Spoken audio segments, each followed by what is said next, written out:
Aquilo que eu preparei e gostava de começar esta comunicação por uma espécie de uma provocação.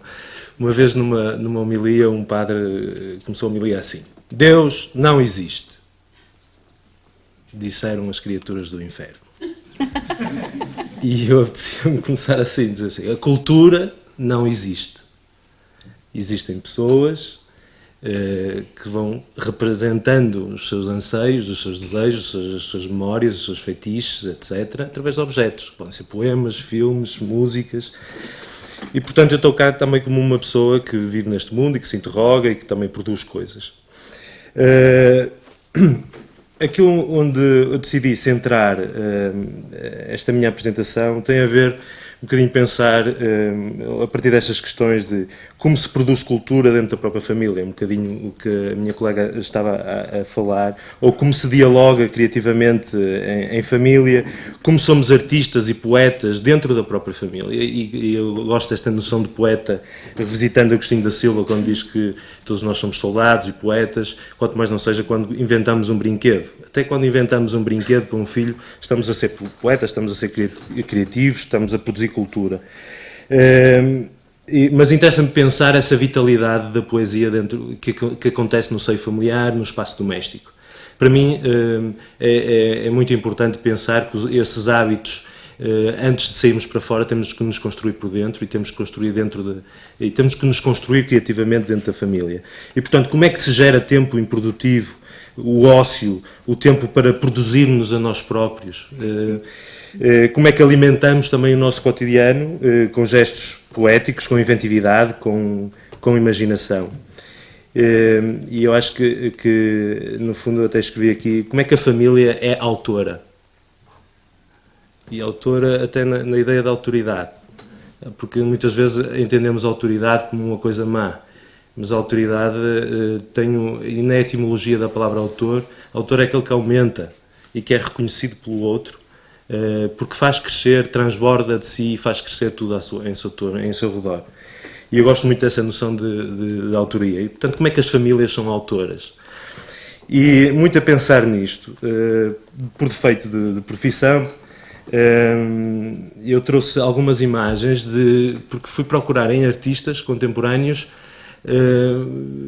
fui procurar artistas que trabalham ou cuja expressão do seu trabalho começa no seio familiar, na intimidade, e que muitos desses objetos que são produzidos muitas vezes nem sequer depois conhecem a luz do dia em galerias, em museus, mas são formas de estar em família criativamente e que mostram a autenticidade do impulso criativo, da criação. Eu acho que o grande paradigma de qualquer jovem artista, entre os quais eu, é procurar ser original. Mas a originalidade não é fazer diferente. A originalidade é procurar a origem. Não é? E, portanto, é isso que eu também tento trabalhar com os meus alunos na Faculdade de Belas Artes, onde também dou aulas, é tentar fazer com que cada um no seu dia-a-dia não tente andar a copiar as revistas Flash Art ou October ou o que vem nessas grandes revistas, mas tente fazer esse exercício difícil que é conhecer-se a si próprio. E acho que é por aí que se pode efetivamente ser original. E esse movimento para a origem não é um movimento até às raízes, no sentido em que vamos para o passado. Para mim a memória não é um regresso ao passado, é qualquer coisa que não está atrás, está dentro. É um movimento para dentro e não para o passado. E nesse sentido, se calhar antes de mostrar as imagens, porque se calhar esperavam por mim, vou fazer uma performance. Posso fazer uma performance? É uma performance inspirada num senhor que tem um nome complicado, chamado Lev Vygotsky, que escreveu um livro muito interessante, chamado A Imaginação e a Arte na Infância. É um senhor que é médico, é um senhor do século XIX. Médico, psicólogo, escritor, estudo direito, etc. E, basicamente, o que ele diz é que passa-se com o cérebro qualquer coisa de parecido com o que se passa com uma folha de papel, quando a dobramos ao meio.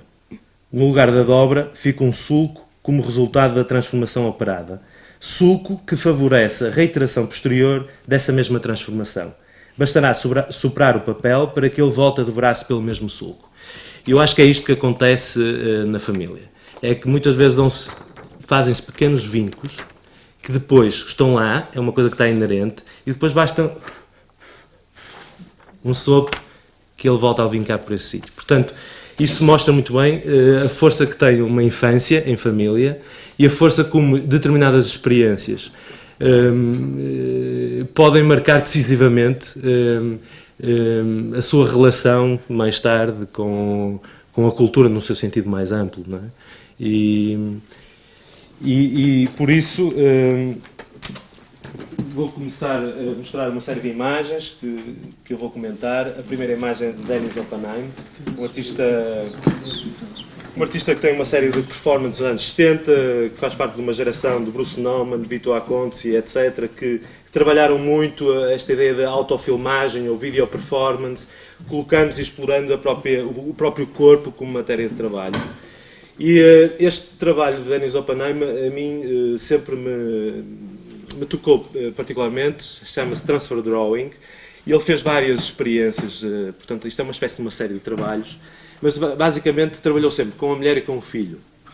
E o que ele fazia eram pequenos jogos, que depois filmava, e portanto hoje aquilo que temos acesso são pequenos vídeos, que são no fundo documentos dessas performances na intimidade, em que ele desenhava nas costas do filho, e aquilo que um sentia, o outro tentava replicar, e portanto muitas das vezes podiam combinar antecipadamente quem é que era o líder, quem é que tentava imitar ou copiar o desenho, outras vezes trocavam, mas portanto vejo aqui esta relação de, em família, trabalhar, ser artista, e isto é uma outra coisa que a mim me preocupa, é que eu quando andava nas Belas Artes, enfim, naquele ambiente, muitas vezes diziam assim, para ser artista não pode ser família, tens a radicalidade do ser artista, isto não se coaduna depois como, primeiro não vais ter dinheiro, não é? E, portanto não vais poder alimentar, não é?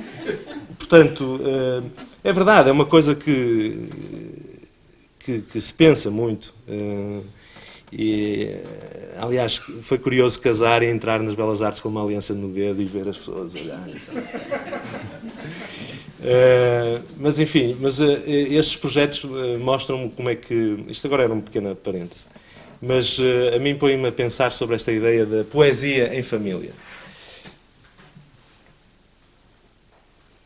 Esse senhor que está aqui, agora vou falar daquele senhor, que é um senhor chamado Paul Klee.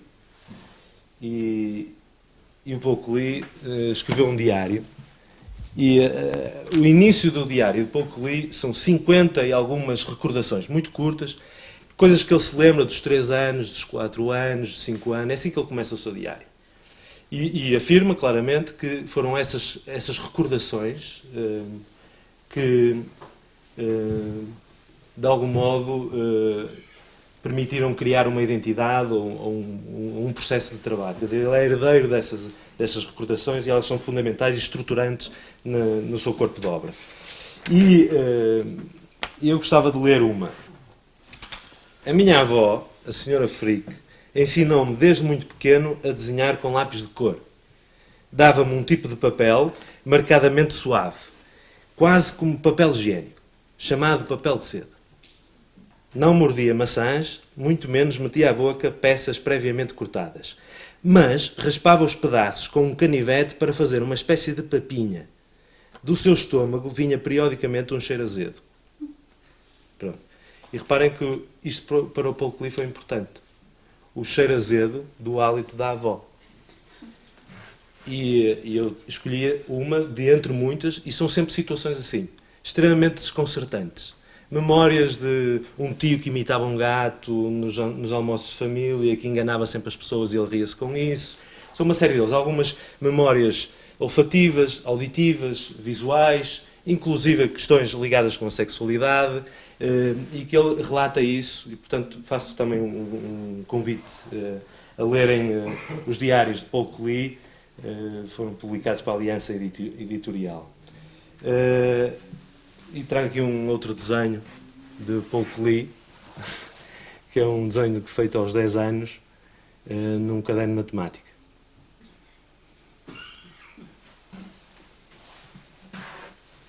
mostra definitivamente que nunca iria ser um matemático.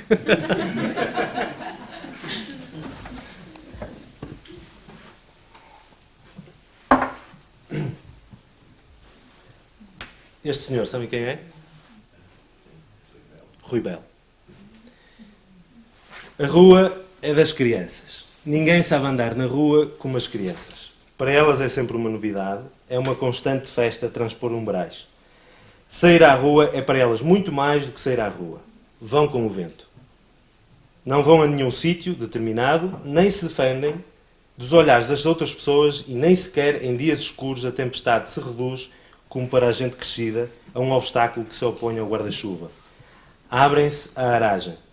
Não projetam sobre as pedras, sobre as árvores, sobre as outras pessoas que passam, cuidados que não têm. Vão com a mãe à loja, mas apesar disso vão sempre mais longe. Vou repetir. Vão com a mãe à loja, mas apesar disso vão sempre mais longe. E nem sequer sabem que são a alegria de quem as vê passar e desaparecer. Isto é um pequenino poema num livro que foi editado, do Rui Belos, Homem de Palavras, onde ele fala um bocadinho sobre essa ideia do que é ser criança e a ideia desse tempo improdutivo, esse tempo infância, esse tempo de fragilidade, de vulnerabilidade, de espanto, de atenção. É um tempo sem medida. Esse tempo com possibilidade de brincar, que se opõe ao tempo utilitário, de fazer os trabalhos de casa, das atividades extracurriculares, de mais não sei quê, mais não sei quê, mais não sei quê.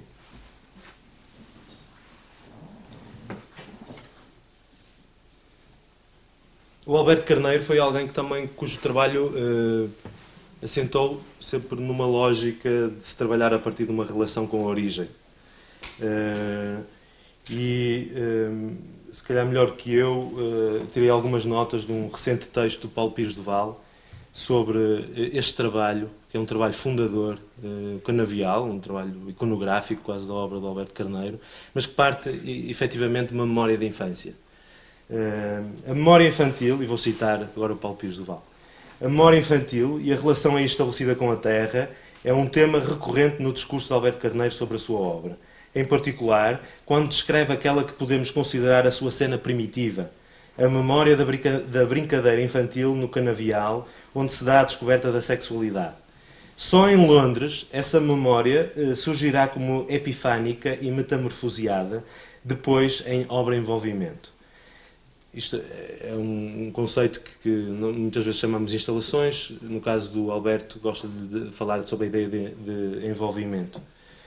Porque são de facto trabalhos imersivos, quer dizer, nós penetramos dentro da obra, são obras que tomam conta do espaço e que temos uma relação muito física e sensorial com os objetos. No centro da obra de Alberto Carneiro está essa origem mítica, o sonho-memória da descoberta da potência sexual, do poder do corpo, da partilha de uma co-naturalidade com a natureza, numa brincadeira de crianças no espaço de um canavial, no Coronado.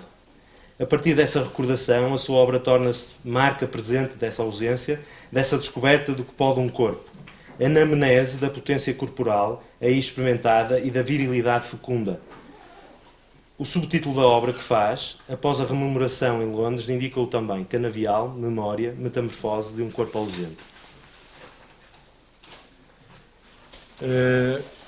Aqui há uns tempos visitei no CAM, na Gulbenkian, uma exposição da Salete Tavares, que é uma autora que eu conhecia apenas a produção literária e as suas relações com a poesia experimental portuguesa, mas não conhecia uma parte significativa do seu trabalho e o CAM fez essa exposição, uma exposição muito, muito interessante, de onde eu tirei esta fotografia. Não sei se está aqui alguém que viu essa exposição. Mas a exposição tinha uma parte da exposição eram obras que ela fazia com os filhos. Pedrinhas, seixos, bocadinhos de lâmpadas, coisas do lixo. Ela chamava-lhe diálogos criativos com os filhos, que fez isso ao longo da sua vida e que de repente decidiu expor, assinando com o nome dos próprios filhos, a Mininha, a Saletinha, o Chico, chamou-lhe Caracol Iluminante. Eram coisas muito insignificantes, mas que mostram como os afetos se podem traduzir também em coisas poéticas. E ele tinha muitas outras coisas. Ele tinha um outro trabalho chamado Diapositivos, e eram diapositivos dos dias dos nascimentos dos filhos, que eram dias positivos. Ela tem todo um trabalho também relacionado com a própria semântica e a semiótica das palavras. O Dieter Roth, que fazia muitos o Dieter Roth é um artista, uma espécie de neo-dada, mas grande parte dos livros de artista que ele fazia primeiro para os filhos. Ele primeiro começa, o impulso que o leva a fazer determinados livros é porque, não reconhecendo os livros infantis que estão normalmente nos escaparates, ele próprio fazia os livros para os seus filhos, e depois eles mais tarde vieram a ser publicados. E, no fundo, eram composições geométricas, onde se trabalhava questões ópticas, questões de cor, etc. Creio que um bocadinho na mesma lógica que a Salete Tavares e que o Denis Oppenheim, claro. A Niki, eu não sou exaustivo, estamos a terminar. A Niki Sanfal, que todo o trabalho dela é de facto uma grande viagem ao mundo infantil, não só pelas esculturas, que tinham sempre uma dimensão participativa, eram sempre pensados como objetos para serem ativados por famílias, por crianças. Ela que foi companheira do Jean Tinguely. Mas a Niki Sanfal tem uma dimensão ao nível da ilustração e do desenho. Isto, por exemplo, ela fazia imensas brincadeiras e livros que oferecia ao marido. Eu gostei particularmente desta. Where shall we make love? On top of the sun, in a bed, in a field of flowers. E eram sempre quase livros ou obras de dádiva, obras que no fundo eram momentos de comunicação poética entre o casal e os filhos. Os próprios filhos no ateliê ajudavam a criar as próprias maquetas, que depois vinham a ser produzidas mais tarde em espaço público. E para terminar, uma senhora que vai ser hoje homenageada cá, e portanto achei que por bem fazer-lhe também esta justa homenagem. Isto é um seixo do Manuel Zimbro. Manuel Zimbro foi companheiro da Lourdes Castro, e é um trabalho. Eles desenvolveram uma cumplicidade não só afetiva, mas também criativa, porque a Lourdes desenvolveu imensos trabalhos em coautoria com o Manuel Zimbro, e isto eram seixos que o Manuel Zimbro deixava à Lourdes Castro, às vezes em cima da cama, em cima da mesa, e eram só seixos com uma palavra. Muitas vezes podia ser um âmbito, podia ser um simples olá, mas eram quase, não sei como chamar a este tipo de objetos, e que nem sei se podemos considerá-los hoje obras de arte, porque eles foram apenas religam pessoas, são objetos de ligação. E portanto o que eu queria dizer é que tempo e família devem coincidir, e já.